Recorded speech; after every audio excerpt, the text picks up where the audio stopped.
महामानव डॉक्टर बाबासाहेब आंबेडकरांचा महापरिनिर्वाण हा जगभरात साजरा केला जातो आणि जगभरातून भीम अनुयायी हे बाबासाहेबांना अभिवादन करतात। डॉक्टर बाबासाहेब आंबेडकर हे सोलापूरला जवळपास 12 ते 13 वेळा आले होते। त्यामुळे सोलापूर जिल्ह्याचा जवळकीचा आणि जिव्हाळ्याचा असा संबंध डॉक्टर बाबासाहेब आंबेडकर यांच्याशी आहे। येथील जनता देखील बाबासाहेबांना प्रामाणिक राहिले असल्याचं आपल्याला पाहायला मिळते। या ठिकाणाहून जीवाप्पा ऐदाळेसारखे आमदार देखील स्वातंत्र्य मजूर पक्षाचे सोलापूर शहरातून निवडून आले होते। सोलापूर जिल्ह्याला डॉक्टर बाबासाहेब आंबेडकरांचा प्रचंड असा वारसा लाभलेला आहे। बाबासाहेबांचं महापरिनिर्वाण झाल्यानंतर 6 डिसेंबर 1956 रोजी सोलापुरातून प्रचंड असे भीम अनुयायी हे मुंबईच्या दिशेने गेले होते आणि त्या ठिकाणावर बाबासाहेबांच्या अस्थी देखील सोलापूर जिल्ह्यात विविध ठिकाणी आलेले आहेत।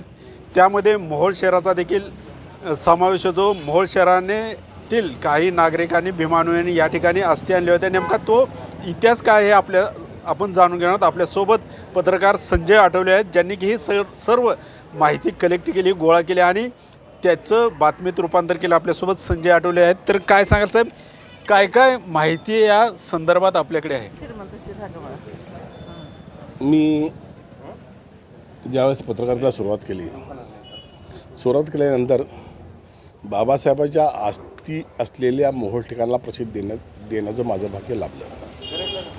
वास्तविक पाहता मला समजलेल्या माहितीनुसार, कारण माझं वय आणि बाबासाहेबांचा काळ वेगळा आहे। ज्यावेळेस आम्ही मोहोळमधून पत्रकारितेला सुरुवात केल्यानंतर त्या बाबासाहेबांच्या मोहोळमध्ये अस्थी आहेत, त्या अस्थी पहिल्यांदा उघड्यावर होत्या, साधी समाधी टाईप साधा कट्टा होता त्या ठिकाणी, आणि त्यानंतर अशी भव्य अस्थी उभारण्यासाठी आम्ही प्रयत्न केला। त्याचा इतिहास थोडक्यात सांगण्याचा प्रयत्न करतो आहे। आपल्या मोहोळमधील ज्येष्ठ कार्यकर्ते त्यावेळेस यंग असणारे श्रीमंत क्षीरसागर आणि हिरालाल क्षीरसागर या दोघांनी बाबासाहेबांचं निधन झाल्यानंतर जी वार्ता मोहोळमध्ये समजल्यानंतर कुठल्याही स्वरूपाची वाहनांची सोय नसताना हे श्रीमंत क्षीरसागर आणि हिरालाल क्षीरसागर हे दोन युवक त्या ठिकाणी मुंबईला पोचले। मुंबईला पोचल्यानंतर बाबासाहेबांचं निधन झाल्यानंतर, दहन झाल्यानंतर त्यांनी त्या अस्थी मिळवल्या आणि मोहोळमध्ये आणल्या। मोहोळमध्ये आल्यानंतर त्यावेळेचे मोहोळमधील ज्येष्ठ समाजसेवक असणारे, माझ्या माहितीप्रमाणे त्यावेळेस मला मिळालेल्या माहितीप्रमाणे काळूराम धोत्रे, सदाशिव कांबळे, मधुकर क्षीरसागर,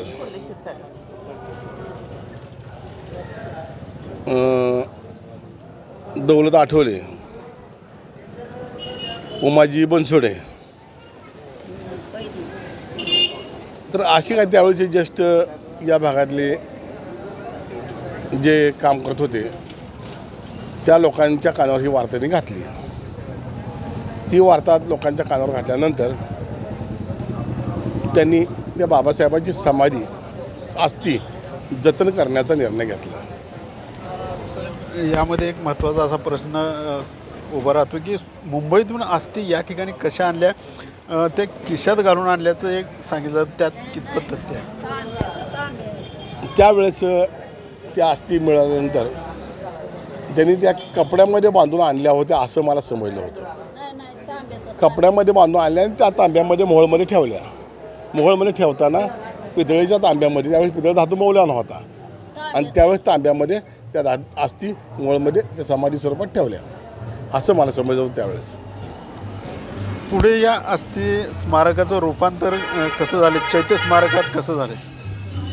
पंढरपूर लोकसभा मतदारसंघात खासदार रामदास आठवले हे ज्यावेळेस उभे राहिले आणि जवळजवळ 2.5 लाख मतांनी निवडून आले होते।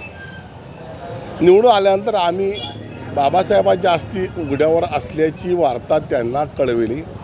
प्रसारमाध्यमाच्या माध्यमातून, पेपरच्या माध्यमातून ह्या समाजाच्या समोर आणण्याचा प्रयत्न केला. समाजासमोर आल्यानंतर ते त्यांच्याही कानावर घातली आणि त्यांना याबाबतचा इतिहास सांगितला. इतिहास सांगितलं प्रत्यक्ष त्यांनी याबाबतची माहिती घेतली आणि तात्काळ या ठिकाणी अस्थि स्मारक बांधण्याबाबत त्यांनी होकार दिला. होकार दिल्यानंतर त्यांनी त्यावेळेस काही निधी उपलब्ध केला आणि त्या निधीच्या माध्यमातून हे अस्थि स्मारक आज या ठिकाणी उभारलं. जर पाहिलं तर या मोहोळ शहराला डॉक्टर बाबासाहेब आंबेडकरांचा असा वारसा लाभलेला आहे आणि या ठिकाणी आता चैत्य स्मारक उभं राहिलेलं आहे. 6 डिसेंबर असेल, 14 एप्रिल असेल किंवा जो 14 ऑक्टोबर 1956चा जो धम्म दिलेला जो दिवस आहे किंवा जो आपण या ठिकाणी प्रचंड असे भीमानू या ठिकाणी येत असतात आणि बाबासाहेबांच्या चैत्य स्मारकाला अभिवादन करत असतात. असा या मोहोळ शहराला जाज्वल्य असा इतिहास या ठिकाणच्या युवकांमुळे या ठिकाणी चैत्य स्मारक होताना या ठिकाणी आपल्याला दिसते. ही सर्व माहिती पत्रकार संजय आठवले यांनी अतिशय कष्टानं गोळा करून या ठिकाणी ती बातमीच्या स्वरूपात या ठिकाणी मांडण्याचं काम केलेलं आहे. BC न्यूजसाठी अशोक कांबळे, सोलापूर.